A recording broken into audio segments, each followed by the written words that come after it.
everybody. Welcome back. We are here at Coffee, Cocktails, and Capitalism. I'm Morgan Reynolds with Beyond the Trend, and I am joined by my good friend, neighbor, and fellow red wine connoisseur, Denise Boehning. Well, thank you, Morgan, for having me. This is very exciting. I'm so glad that you're here. I just recently learned that Denise has a podcast of her own, so we will make sure to plug all the links. But does your podcast have a name? Blood, Facts, Myths, and Monsters. Yes, it sounds very exciting. It is. It's a lot of fun. Yeah. We're going to dive into who Denise is, how she got to this illustrious place in her career as a pillar of the saving us from floods, hurricanes, and monsters community, which is very important here in Vero Beach, Florida. Oh. So before that, cheers, my friend. Yes, cheers, Morgan. Yes. Thank you. Salud to your health. Mm-hmm.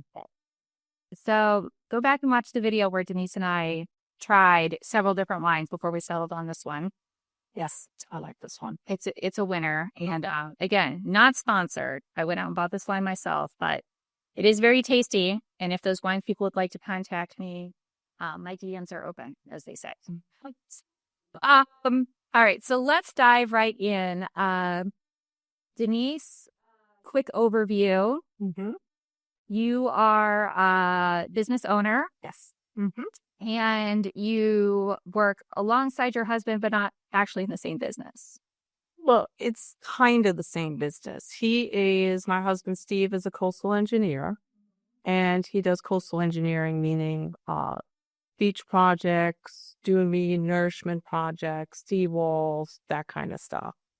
And I do flood, and sometimes the work that he does and I do kind of overlap with each other. So we really don't work with each other that much, but once in a while we do. Okay. I kind of like it that way. It's good to have a little separation of church and state every once in a while. Exactly. But you have your own office suites off of Main Street downtown. That's right. We're right in the Brennan and Kretschmer building. We're in the back there. We share office space with Adam Shazan. He's a local defense attorney here, so we have some offices in there that we share with him. So great. Yeah. And your podcast studio is tucked over there as well? Yes, it is. We got it set up. Originally, when we started with that, we started with it in April when we went to the Florida Floodplain Managers Association conference in Sandestin. And so we had a booth, and I set up the cameras and microphones for the booth, and I interviewed a lot of different people for the podcast. So that was a lot of fun. That's so cool. That was fun. Mm-hmm. And speaking of podcasts and things, you are neighbors, actually. Yes. With one of our favorite neighbors who was here on the podcast, Danielle Weinku. That's right. Yes. We live down the street from each other. It really, truly is a small town after all. I know it. I tell you, you don't know who else I'm neighbors with that you probably would know. All right. So let's go back a little bit to the beginning, your origin story, if you will. Oh my goodness. That's a long story. Well, we'll just talk about the stuff that you want to talk about, but I think part of the reason that I wanted to do this podcast is that I used to be very involved with the Young Professionals Network here, and then aged out, as one does eventually. Apparently, you cannot stop the aging process, I've been told. So, but to me, I have always found it very inspiring to know that where you start your career is not necessarily where you're going to finish your career. Sure not. Right. And there's so many interesting twists and turns when you speak to people about how they kind of ended up where they are. And a lot of the time, it's maybe not where they ever could have expected or described to their 13, 14, 20-year-old self. Oh my goodness, no. There's absolutely no way. I mean, I even tell my youngest daughter, who is graduating college in May, and she's like, I don't know what to do. I don't know what I want to be when I grow up or where I want to work. And I'm like, you don't have to know.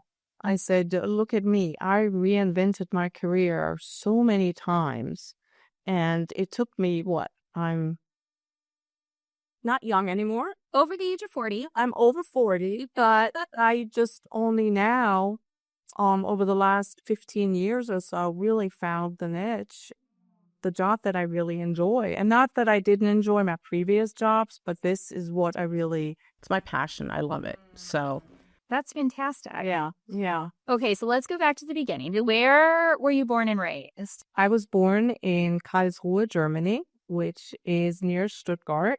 I was born there. And then when I was around 6, we moved to Brussels, Belgium, where I attended the German International School. And then when I was 16, my dad got a job in the U.S., in Michigan. So we decided, obviously, I was not part of the decision, so to speak. I didn't want to move, but Dad said, well, you can't move in with your sister.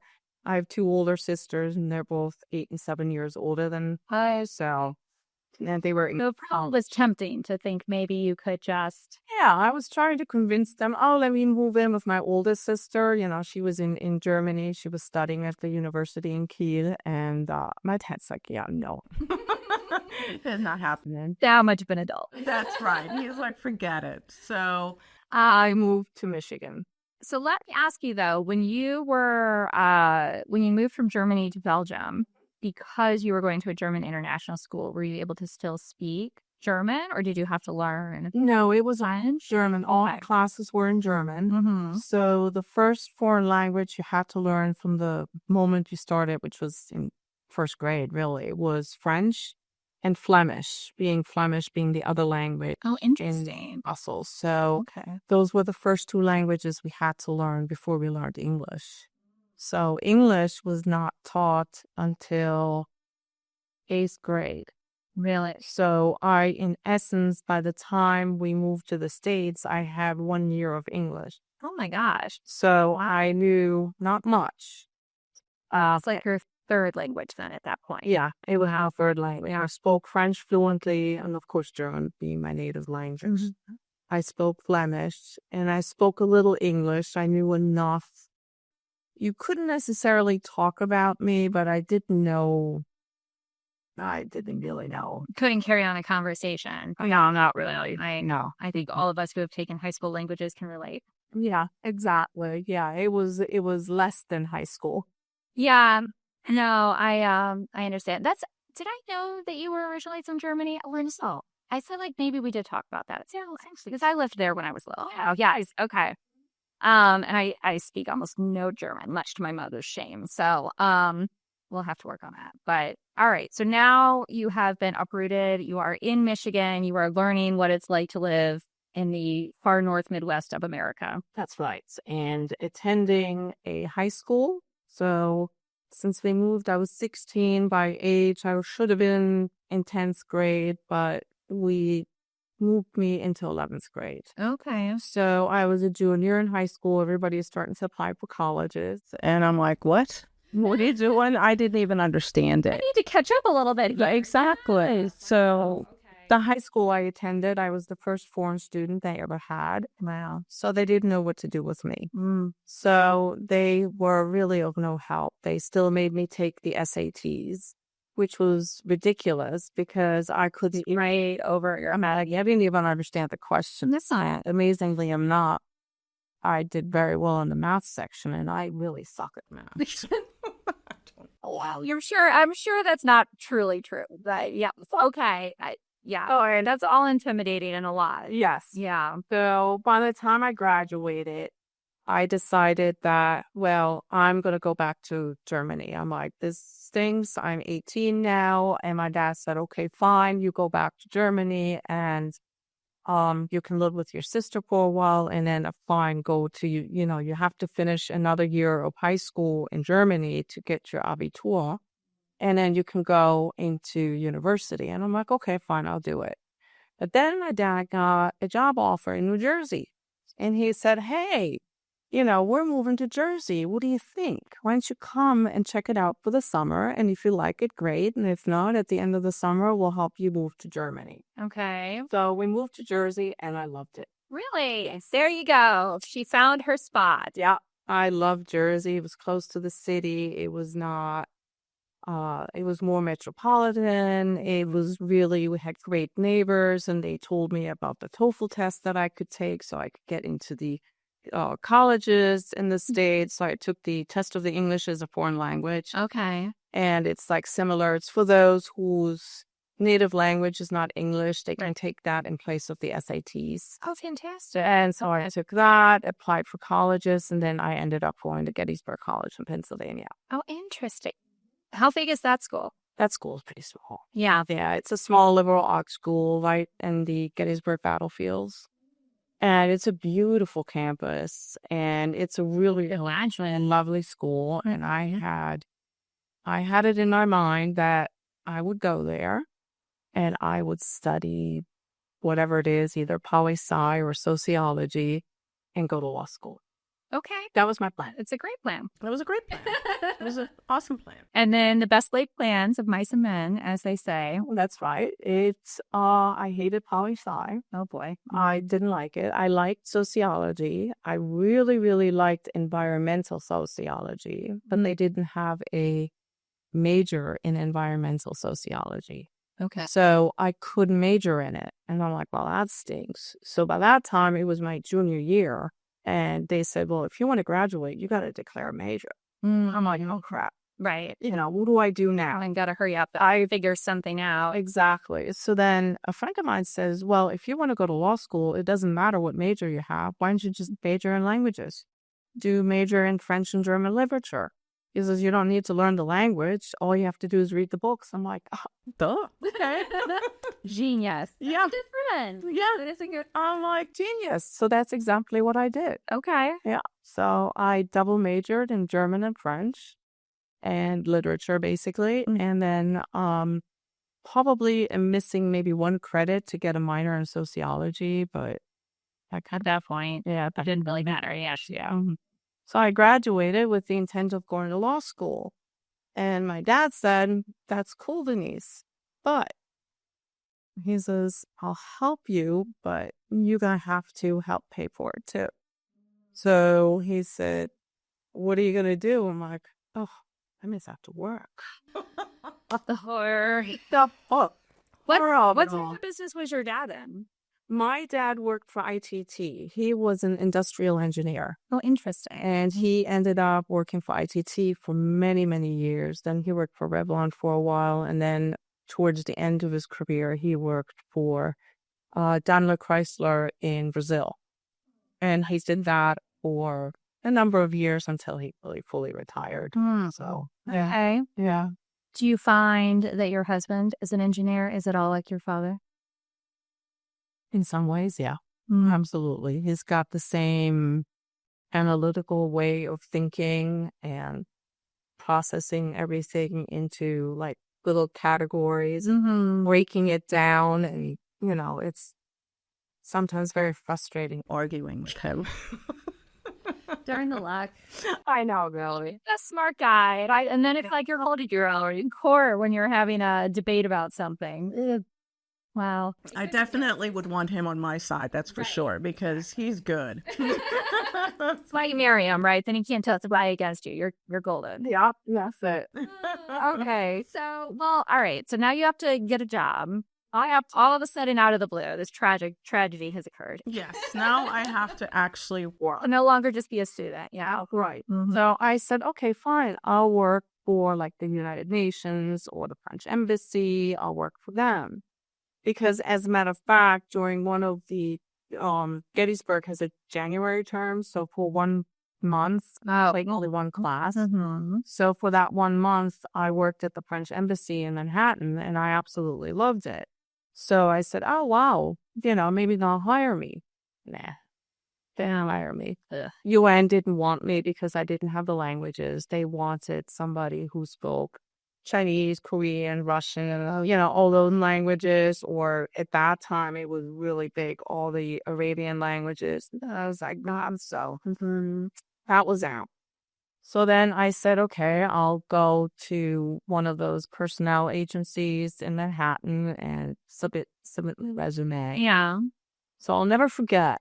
this lady in this personnel agency, she said to me, "Oh, with that kind of resume, you're never going to get a job." Oh my God. And I was like, I was devastated. And I'm like, how can somebody tell me that, you know? So she gave me like, I should apply for jobs at like as a secretary or receptionist at Gala Guy Friday, which was some kind of, I don't even know what the heck it was at that time. So I was just like, there's no way. So I found somebody else and I ended up temping at a bank and they ended up hiring me. And it was really interesting because I was hired as a secretary for one of the corporate accounting, corporate bankers there. Okay. And it was a German bank. And so I started working there Yeah. and I liked it. And then one of the big bosses was transferred and he was looking for somebody. So I ended up working for the CEO as his secretary. Interesting. And then he retired. So now I was out of a job because the new guy who came, he had his own secretary. So I didn't have anywhere to go. So one of the other corporate bankers who I used to work for said, "Well, Denise, would you be interested in moving up?" I'm like, "Oh, yeah, please." Then he says, "All right, we'll send you to the corporate management program."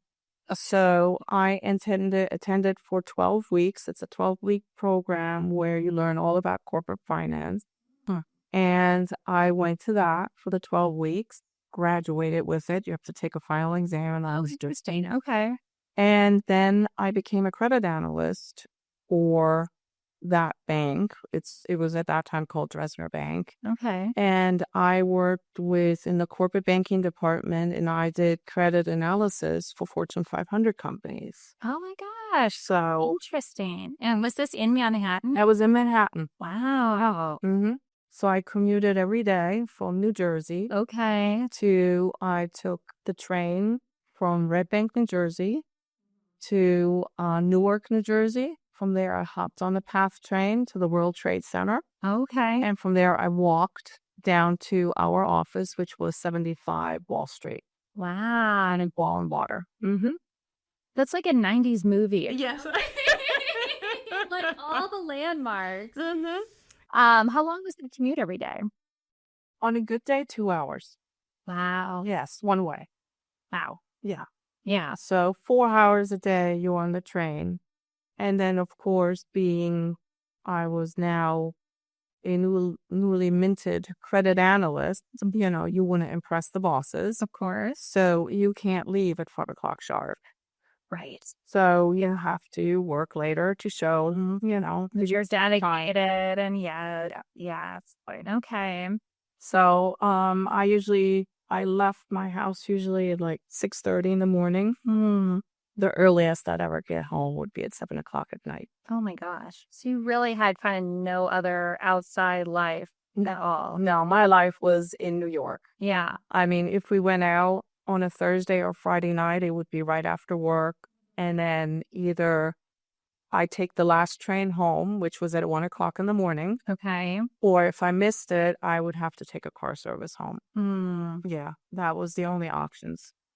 But probably there were lots of other people that were similarly doing that, right? That was like the thing that people did. Yeah. Oh, yeah. It's kind of how all the economies worked at the time. Oh, definitely. Yeah. I mean, everybody in my office either lived in Jersey, Staten Island, Long Island, and they all commuted in. That's so interesting. Yeah. Did the big bosses have places in the city? No, they commuted them. Yeah, but they have a driver. So Yeah. I worked for a financial firm like that, where all the big bosses just took their limos and everyone. Yeah, exactly. Yeah. Yeah, that was the same. Yeah. So how long did you total years were you at that bank? I was there for 12 years. Oh, wow. Yeah. Okay. At the same bank. And then I moved up progressively over the years until when I left, that was after I met Steve and we had gotten married and I just had my first baby. And it was a choice of, okay, I can still continue working, but then I'll never see my kid. And I said, I don't want to do that. He said, I don't want to leave at 6:30 in the morning when the baby is barely awake.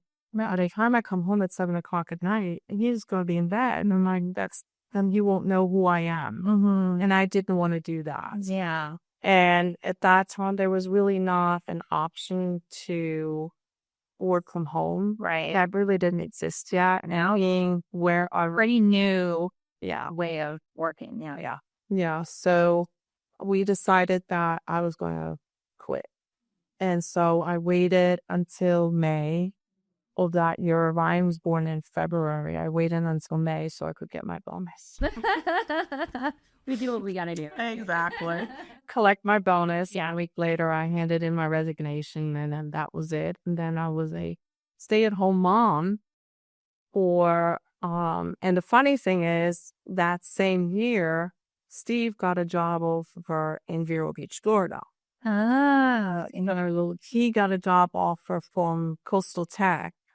They're on SR60. okay. And he got a job offer from them because he worked with the owner on a project in New Jersey, and that's how they met. Okay. And he was looking for somebody, so he interviewed Steve, and Steve said, yeah, sure, why not? Steve was ready to move. Do something different. Yeah. And I said, well, I'm not working anymore, so we can go. Right. Yeah. So we left our families behind.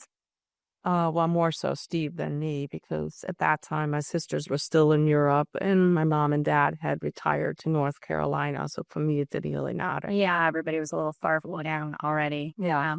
So then we had Big decision when you have kids, you know. A lot of people kind of choose to stay close to grandparents, and it's a tough thing to kind of figure out what's going to end up being best for you guys. That's the thing. And so we moved to Vero. Wow. Yeah. So how many years have you been here now? It's actually, let me see, 26 years. Wow. Yeah. That's cool. Yeah. So how old were your kiddos when you moved here? Ryan was 8 months old, Uh-huh. and Tatiana and Isabel were just twinkles in our eyes. So you really raised them? That's great. Okay. Yeah. Mm-hmm. So, and now they are all out of the nest? They're all out of nest. Ryan is in Denver, Colorado. He's an aerospace engineer for Lockheed Martin. Oh, good for him. Tatiana is in Indianapolis. She is a structural engineer for a firm in Indianapolis. Excellent. And then the little one, she's not so little. The baby. She'll be the baby. Yeah, she's graduating in May with an accounting degree, and who knows where she's going to end up. Yeah, that's excellent. Yeah. Good job, Mom Denise. Yeah, they're pretty awesome kids. Oh, yeah, super great. I met a few of them, I think, at different functions. You probably did. Very polite and good looking. Are they, do they all have significant others now? Mine does not. Okay. Tatiana, my middle one, she's attached. And the youngest one, she's dating somebody seriously. So we'll see. Okay. But they're still young. We're not planning weddings yet. No. Okay. No, I'm not ready. Okay. Well, drink your wine. And then we're going to talk about how you got into not flood insurance, but CoastalWide, the business that you are in. Yes. So when we moved here, we realized within a year that, we're a little short in our budget. So because we really didn't do a very good job in calculating the cost of living here, the cost of the move, which was more than we expected. There's always little things that come up and you just, Yeah. So we were a little short, and then of course not me having a salary at all anymore, and benefits and all that. We're like, oh dang. So I said, okay, well then I'll get a job. And Steve was like, no. He's, who's going to watch the kid? Then all his money is going to go to the kid, the daycare. Right. And there is no type of bank of what I used to do here in Miro. It just a little more specific. Yeah. Yeah. So when I wasn't willing to commute again to Miami or something like that. That's a hike from here. Yeah. So I found out that they have interpretation and translation services that you can do from home. Mm-hmm. And so it was one of those things where you call in an 800 number and you tell them, okay, you can call me now. And then I would get calls from somebody who needed an interpreter. And that's how I ended up getting into the interpreting and translation business. That's fascinating. I did that about 10 years. Was the internet involved at all in that? In the beginning, no. Okay. In the beginning, it was all phone, telephone, and I would get, for example, I would get a call from Disney. A parent lost their child. Oh. And they're flipping out, of course, and they can't communicate with the police there, with their security guards, and they're trying to tell them the description of the child, what he or she was wearing. So they would call me, and then I would translate. Yeah.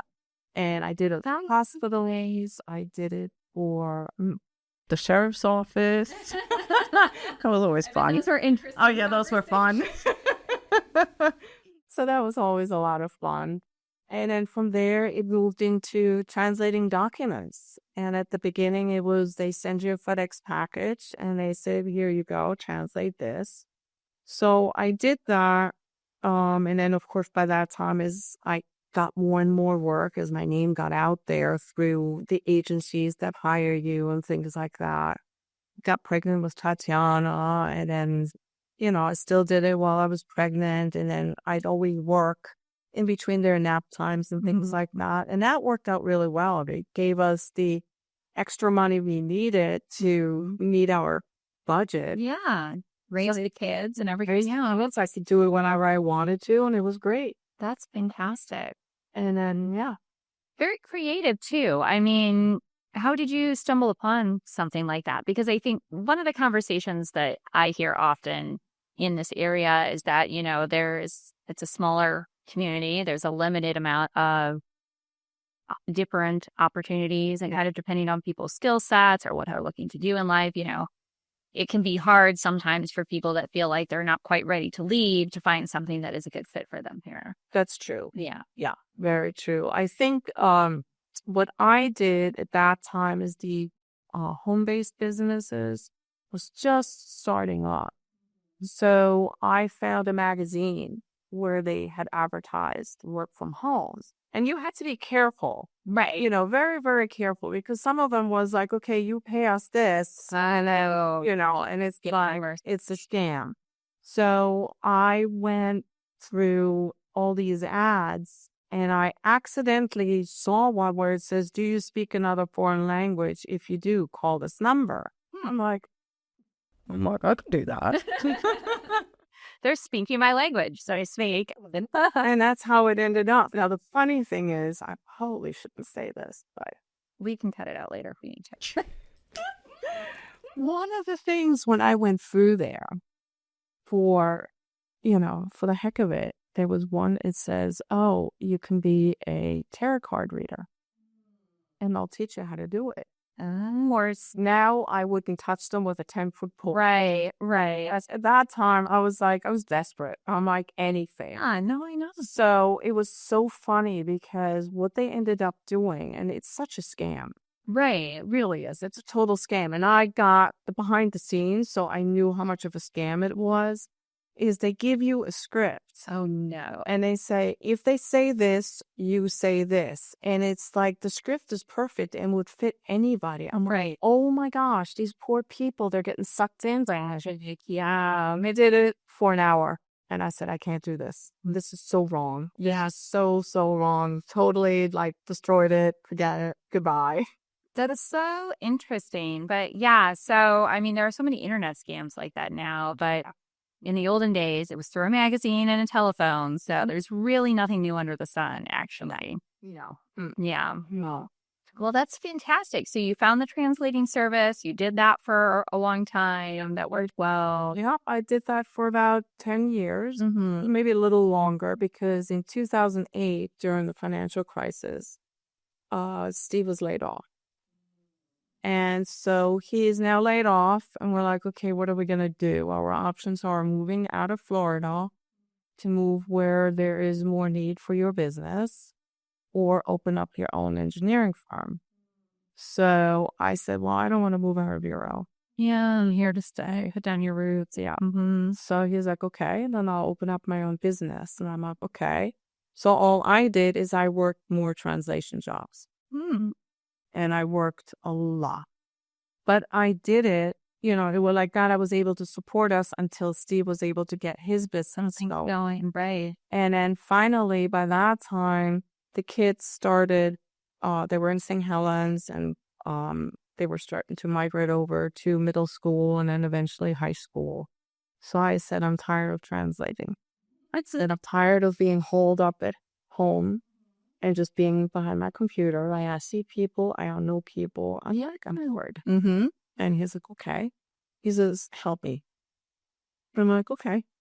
So he says, why don't you help me? And he says, you can be, advertise Coastal Waterways, go out for me, advertise it.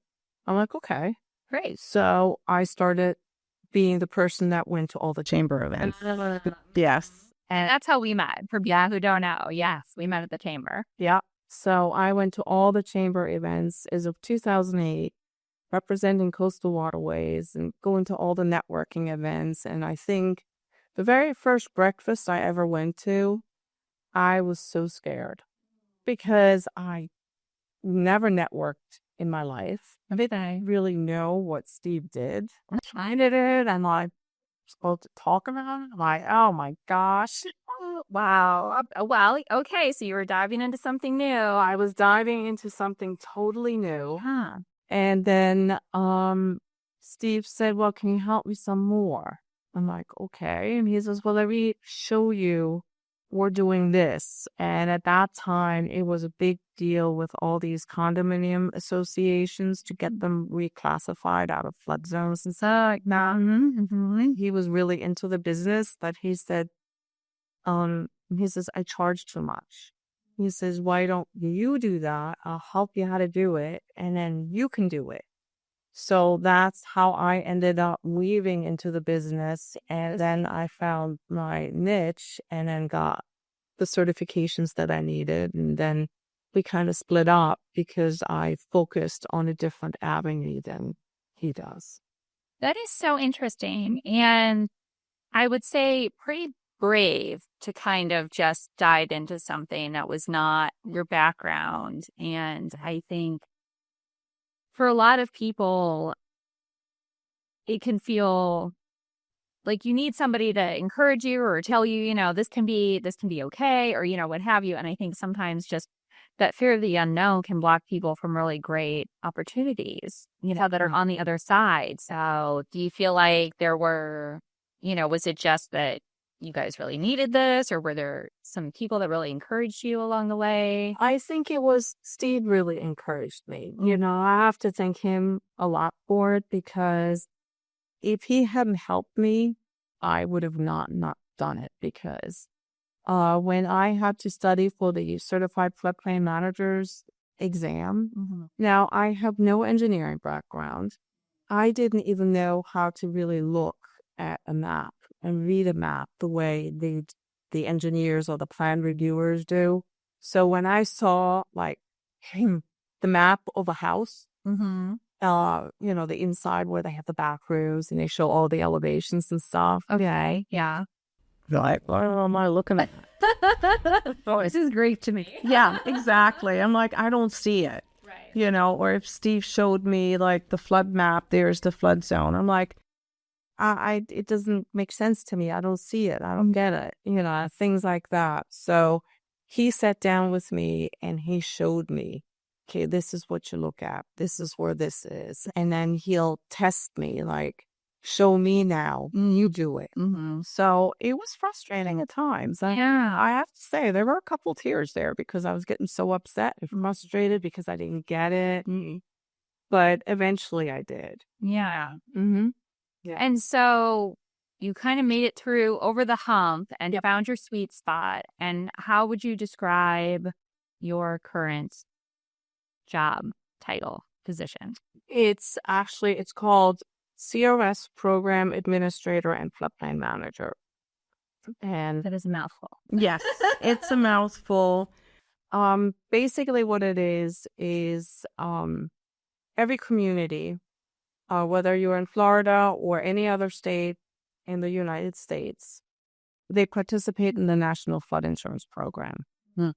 In order for a community to participate, they have to abide by minimum construction standards. Okay. And so anytime you build a house, you have to get your permit, and the building code official will tell you certain things that you have to do. Usually your contractor will know that, but is it different state by state, area by area? it's different state by state. Okay.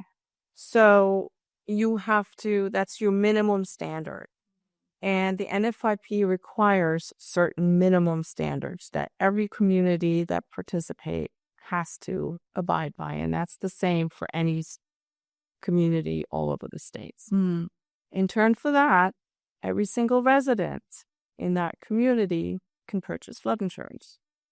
Because before the NFIP was started, nobody could buy flood insurance. Oh, interesting. So it was Companies just wouldn't back people individually? Nope. Okay. Because they couldn't rate it. That they didn't know how to put a cost to the risk. Interesting. So it wasn't available. So that's why Congress established the NFIP. So that's your minimum standard that every community has. Well, some communities, they implement higher standards. Their construction standards are more stringent. And the NFIP saw that and they said, well, if you do these extra steps and these extra standards, we're going to give you points. And all these points accumulated will translate into a discount on your insurance policy. Right. The better built it is, the less your insurance will cost. That's right. Tracks and makes sense. Yeah. Yeah. Okay. So any community that participates in the CRS program, which is the Community Rating System program, has to be reviewed or audited every 5 years by FEMA. Okay. FEMA will come in and they will look at your program and they will decide based on your program. You'll have to document everything you're doing. You have to show it to them. They'll give you points and then based on those points, they'll calculate a discount. So where I come in is I help these communities document everything for FEMA so that they can get as many points as possible. Okay. Interesting. Yeah, so that's basically, I know the program inside and out. I know what communities want and need, and I advise them like, hey, you're currently only saving 15% for your residents. You could save them 20 or 25%. All you need to do is A, B, and C. And if we implement that, then you'll be on your way. Okay. So very much an advisor to property communities. Yes. And then do you also interface with the insurance companies on that side at all, or no? Sometimes. Okay. For a lot of my communities, what I do is I'm their flood insurance advocate per se.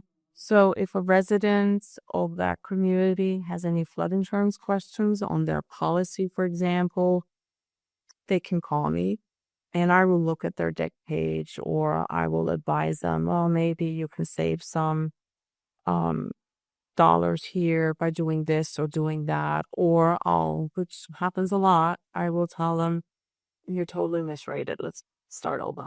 Okay. Excellent. Yes. Very cool.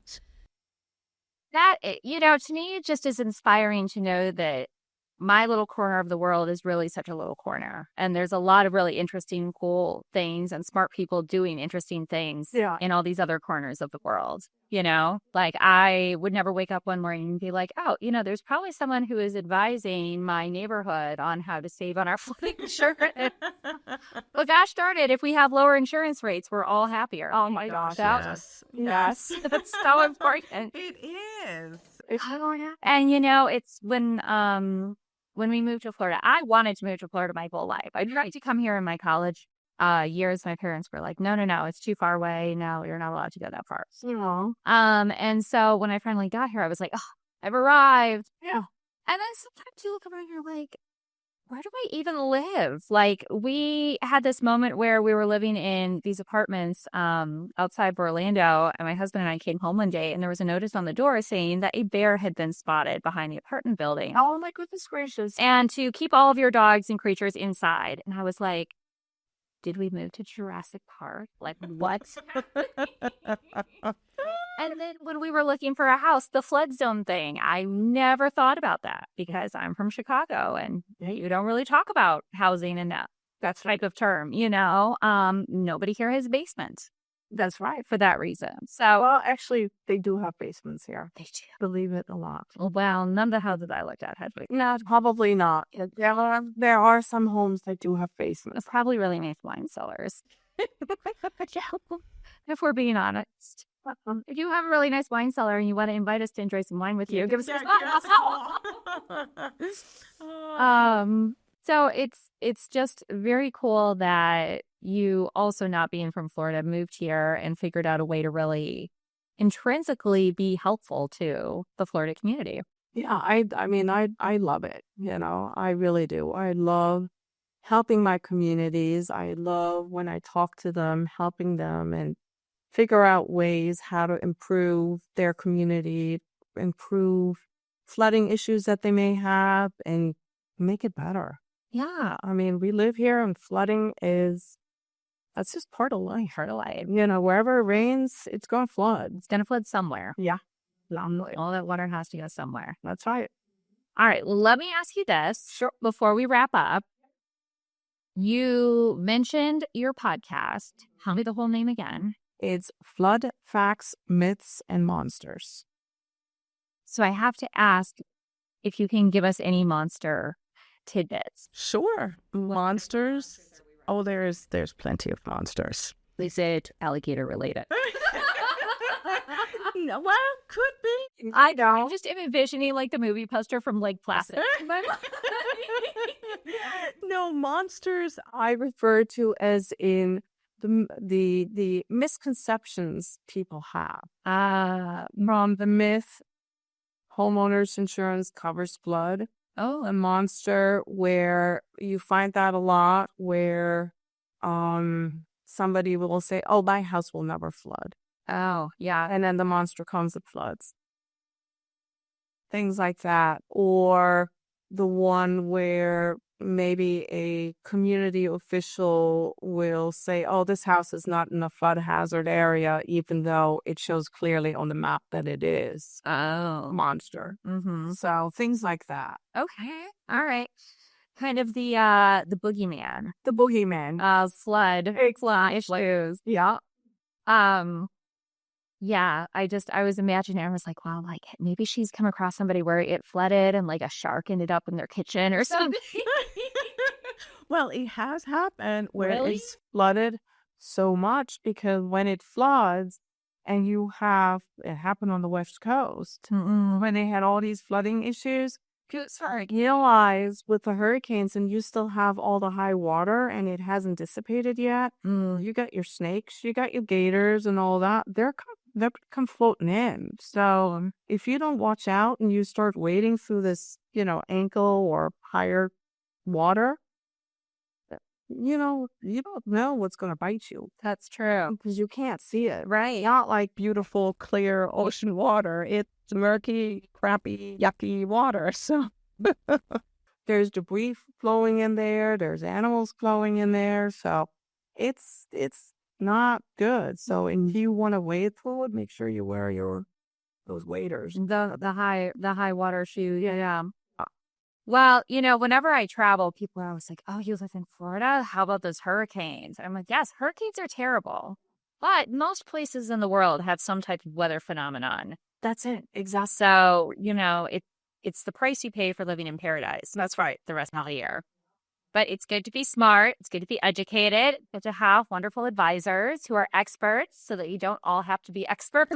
No, that's right. These things. So that's excellent. So how can people reach you to discuss all things flood insurance management related? They can call me at 772-532-4536, or they can shoot me an email to denise@coastalwide.com. Perfect. Mario. And they can often bump into you at 1420 or in some other local hang. 90% of the time, if I coffee 1420, I might end up wearing this shirt. Well, there you go. You guys can sponsor Yeah, right here. You can Google his name. You'll find me. There you go. Just look her up. And I really appreciate you coming. Thank you. And sharing this with me. It's just fun time with you. So now we're going to turn the cameras off and finish our wine in privacy. And go back and watch some of the great interviews with Denise's neighbor Danielle, with Matt Fulcher, with Jeff from 21st Amendment, and all of our other friends here at Coffee, Cocktails, and Capitalism. Thanks, everybody. We'll see you next time.